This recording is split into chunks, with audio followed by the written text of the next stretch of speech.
In a brand new interview, Transportation Secretary Pete Buttigieg destroyed all the Republican arguments regarding climate change. After being pestered with argument after argument, Pete responds perfectly to every single one. Take a look at it. The realities may set in Europe, but we may see the downside of for example, if the president declares a climate emergency, executive order, we are going to stop oil and gas drilling in the outer continental shelf. We're going to do all kinds of things that will limit production of hydrocarbons at this time, with the idea that by 2030, everyone else is going to be along with us, and that will somehow. You think we're going to be able to change the weather the climate between now and 2030 with what China? Well, we've changed the climate between 2010 and now, and not in a good way.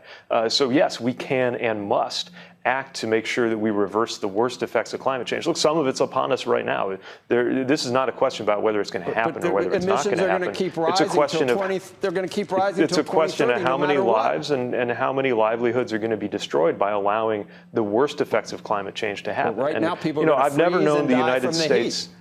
I've never known the United States for something that may or may not happen by 2030. They're dying from the heat because of a climate-related extreme weather. But we're not going to cut emissions until 2030. In the meantime, they need energy to cool their homes and to heat their homes in the meantime. Right, and as you know, I mean, the other thing that's striking is I've noticed some naysayers in the U.S. speaking as if the only power sources that exist are solar, wind, and hydrocarbon. Obviously, in Europe, they have a mix that relies partly on nuclear. We have more options that are being developed in the U.S., as well as being smarter and more efficient with the energy that we have.